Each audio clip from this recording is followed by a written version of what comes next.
Okay, so part two, which is permanent housing.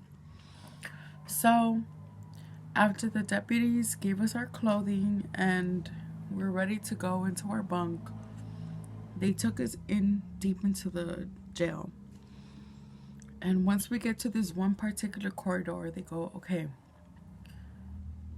Alvarado, me, you're three low or three below. One of those two, I don't remember exactly what. And I was like, what does that mean? They're like, you go to cell 3 and your bunk is the bottom one. And I'm like, okay. So I go to cell 3, I open the door, and it's the same fucking type of door you see in shit like Scared Straight and I don't know, shit like that, those type of shows. And I go in and I know that it's my room because I see that the bottom bunk is empty. And I start putting my shit down. And I hear, who's there? And it's the person on top, the woman on top. And I go, hey, I'm your new bunkmate. I don't know for how long, but hello. And it's this black woman in her 40s, or late 30s, early 40s. And so we introduce ourselves. She's like, hey, hello, my name is Nicole. I gave her my name. We shake hands. And we just like start talking, And it surprised me because when I walked into the cell room, it wasn't big at all. It was small, but it was decorated. Like on the walls, there were pictures, there were drawings, there were like pages that were ripped out of magazines taped on the wall. You could tell somebody had lived there for a while. So I asked her, I was like, how long have you been here? And she goes, I've been here since April of 2019. And this was March of 2020. 1 month before she was to make 1 whole year in there. In the smallest room. And I was just like flabbergasted. I was like, wow. Almost a whole fucking year. And we got to the point, like, what are you in for? She asked me first. I told her what I was in for. And I asked her, and she goes, I'm in here for murder. And I was like, oh, murder. Shit. Murder. Fuck. And then these fucking thoughts start running through my head, like, what if she kills me? What if she fucks me up? But I'm like, no. We're in jail, like, there's so many deputies outside. And you know what? I'm not gonna lie, deputies, they're fat asses. All they do is eat, and eat. They just eat. Like, oh my god, deputies just eat. But that's beside the point. I was like, she probably won't do anything to me, like, who knows? I don't know. Nobody knows. I'm like, I'm just gonna keep talking to her, get on her good side, blah, blah, blah. One of my big fears going into jail, I'm not gonna lie, was that, women tend to be gay in jail. Obviously, like, it's so weird saying it, but, like, even in men's jails, like, you hear shit like that. You never know. So I was like, fuck, I don't want to be, like, in an awkward situation. I don't know. But, yeah. So we start talking, and I ask her, like, murder, really? So, like, what happened? And she goes, well, it wasn't even really my fault. So I'm like, whew, okay. And she starts telling me, she goes, I'm married, and my husband, he got in a fight with a guy, but this guy pulled out a knife. And she goes, but my husband got to him first. So I'm like, okay, she didn't do it. But she goes, I got caught because I ran out as soon as it happened. And she goes, and there was this one crackhead ass bitch that she went to the DA and she told him that she heard me say kill him and that I kicked him. And I was like, I can't tell her that's a fucking lie. And I was like, oh yeah, okay. And she goes, yeah, and the DA found her to be a credible source, even though this woman admitted to being high at the time of her witnessing this. So I was like, fuck, you know, they should not find you guilty for that. I mean, what can I say? I told her, I'm like, that does not sound fair. From what she's telling me, it doesn't sound fair. Like, she didn't touch the dude. She didn't do nothing to him. Why would she be caught with murder? But then at the end of the day, you don't know.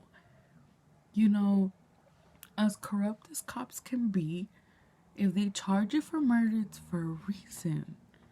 It's for a motherfucking reason. It's not because they just said, I'm gonna charge her too. So I was like, okay, just keep your cool. Don't say nothing. Just agree. Just say, okay, I'm sorry. You know, like, that's not fair. You know, play it in her favor. As fucked up as it is, yes, play it in her favor. So she tells me this story, but at the same time, I'm getting these weird vibes from her.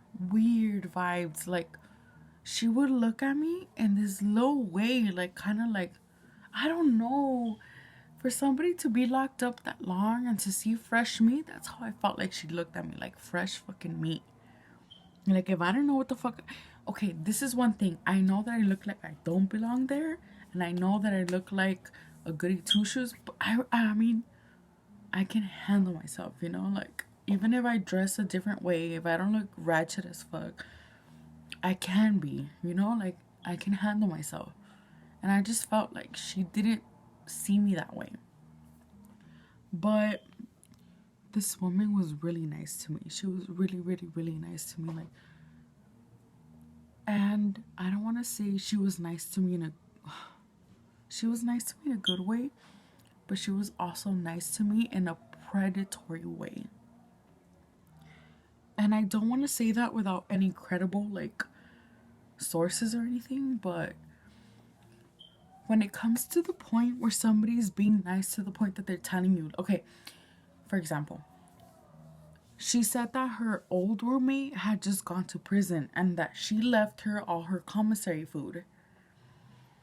And she had left her tuna. And she goes, I don't fuck with tuna. Do you want it? And I was like, okay, sure, whatever, you know? And she gave it to me. And she's like, here, prepare it. And she kept giving me shit. She's like, prepare it. Like, eat it. Like, pressuring me to take it or eat it. And that's when I started thinking, I'm like, okay, I cannot accept everything that this woman gives me, because there may come a point where she's gonna be like, okay, well, I give you this, so you owe me this. I gifted you this, so now you owe me this. And I did not want that. And that's where I felt like I was being groomed. Because after that, she started telling me, do you want this? Do you want that? Do you want this? Do you want that? And let me tell you this. Food in jail is expensive. Expensive. Like, you would think it's cheaper, but it's not. If you buy a plastic bottle of soda, if you buy it at the store, it's like $1.70. If you buy it in jail, it's like $2.50. It's expensive. The thing that tripped me out the most is Maruchan. If you buy a 24 pack of Maruchan, you pay $24. It's not like if you go to the store and you buy a 24 pack and you pay half of that. You pay $1 for each. It does not matter how many you get. So commissary is expensive. It's expensive. And I thought it was cheap. And then I asked her, I'm like, are there jobs here? And she goes, no, there's no fucking jobs. You don't get no job here. If you have money for food, it's because somebody puts money in your what do they call it? Books. They put money in your books. And this woman goes, I'm lucky that I have my parents. She was in her 40s and her parents put money in her books. And I go, do you still talk to your husband? She's like, yeah, we write to each other all the time. She was wearing her wedding ring and everything. She kept showing me pictures of herself, like her and her husband, but mostly herself. And it was a difference. Like, she looked like a model before. She was skinny. She looked like a model. And then when you looked at her in jail, oh my God, it was just such a drastic change. And honestly, like, she was a nice woman, but she creeped me out. Sometimes I'd be doing something and I could feel when people stare at me. So when I would look at her right away, she was staring at me. And I was just like, fuck, you know, that's fucking weird. Like, to live with somebody that's looking at you. But she wasn't just staring at me. It was just like a, I don't know. I don't know how to explain it. It was just predatory. And since I knew that they could tell that I was fresh meat, like I had not been there, like I knew that they probably thought that I was too nice, that I would not defend myself, that I was easy. But no, fuck that. I knew how to play the game. I knew how to act. Like, no. Nuh-uh. So throughout the night, we just kept talking. And this is where I knew shit was gonna not go down, but this is where I knew that I was right. So the cell block where I was, it's divided into 3 parts. There's an upstairs cells, downstairs cells, which are us, and then there were people, women that were outside. Like they literally had bunk beds outside of our cells. Like they were not supposed to even be there, and they were there. It's like if you put bunk beds in a cafeteria. That's the closest way to describe it. There are bunk beds in the cafeteria. They were watching a movie. The women that were outside, they were watching a movie. They were watching The Lovely Bones. And we were locked inside. And then once it was time for them to go to sleep, they turned off the lights and everybody went to sleep. But when everybody was walking to their beds, there was this one particular black woman that passed by the window. And then my bunkmate goes, oh, she would call me Bunky. She goes, oh, that's my ex-girlfriend. And I was like, what? Ex-girlfriend? I thought you were married. Like, what? I didn't ask her, like, does your husband know? Like, what? What's going on? No. I didn't interrogate. I was just like, really? That's your ex-girlfriend? She's like, yeah, that's my ex-girlfriend. We used to be bunkmates, and that's how we got together. And I was like, fuck, I knew it. I'm like, I fucking knew it. I knew it. And she's like, I dumped her because that bitch is crazy. And I was like, and she starts talking about her. She goes, okay, you know when you leave jail, you give people your information, like you give them your name, your phone number, and your address for them to keep in contact with you. I'm like, okay, yeah. She goes, this bitch gave me her name and her booking number because that's all she knew. And I was like, wow. She goes, this woman only knows jail. She goes, she had been in jail for 13 years. And she was out free for 8 months before she came back in for another 13 years. So I was like, wow, people really do get used to the jail life. They really do.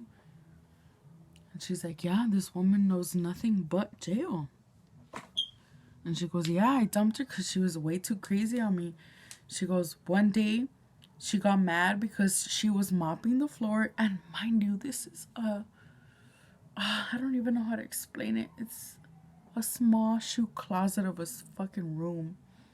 It's tiny. She goes, she was mopping the floor and I stepped on the floor and she got super mad at her. And she's like, that's when I knew that bitch was crazy. And I was like, oh, really? But yeah. So that's when I knew that she was not fully straight or fully loyal to her husband. And I was like, okay, I have to be extra careful. I did not want to accept a lot of the shit that she gave me because I did not want her to come at me and be like, oh, well, I gave you this, so now you owe me that. Because I knew it. Like, I'm old enough. And I don't know if I said this before, but I honestly felt like I was being groomed. And I felt bad because there's so many kids that are being groomed. And now I understand how they feel. It's a helpless feeling. Like, you feel obliged. Like, you feel like you need to do it. Like, you cannot say no. And if if they're so nice and they keep doing this for you, it becomes normal. She kept offering me so much shit. Like, I wasn't even in there for an hour and she offered me like candies and food. Like, do this, do that, eat this. This was what tripped me out. She was super strict about her room. She's like, everything had to be in a particular way. If I left one thing out of the way, like she would tell me like, oh, Bunky, can you do this? Bunky, can you do that? Like, it had to be clean, it had to be organized, it had to be the way she left it. So I was like, fuck, you know, she's been here for a while, you know? I keep saying, you know. But yeah, it was pretty terrifying. I did worry about the night because I did not want her to be like, you own me. So when she told me that she takes sleeping pills, I was like, yes, she takes sleeping pills. That means she's gonna knock the fuck out every single night. And by like 9, she was at the door waiting for her pill. And when they gave it to her, she comes in, she goes, do you want some? And I was like, no, girl, you know what? You take it. That's all you. You have a good night's sleep. Like, I'm good being an insomniac tonight. Like, I'm okay. I had actually started reading a book. I was halfway done with the book before I even went to sleep. That's how much I tried to read to keep myself entertained. And this was like a whole fucking novel. I was halfway done with it before we even went to sleep. But I told her, like, no, you know, you take it. It's yours. And she goes, I fought really hard to get these pills. And I was like, really? Why? Like, what to do? And she goes, oh, I just had to tell them that I hear voices in my head before I go to sleep, and I can't sleep at night. And I was like, oh shit. I kind of thought it was funny. Like, imagine you don't hear voices in your head and you have to lie to them and be like, I hear voices in my head at night. I thought that was funny. If she was not lying. If she was lying. Oh, that sounds horrible. If she was lying, that was funny. If she was not lying, that was definitely not funny. But yeah, that's what happened. She took her pill and she knocked the fuck out. I knew she knocked the fuck out because she was snoring hardcore. So I tried to sleep. I could not sleep. I was a total insomniac. I did have dreams of like deputies knocking on the door and be like, come on, it's time to go. But no, they were just dreams. At 6 in the morning, they came in and they left us breakfast. Half an hour later, there's a knock at the door and they open it and they go, Alvarado, get your stuff. And I was like, fuck yes. I'm like, I'm getting out. And that's part 3, release.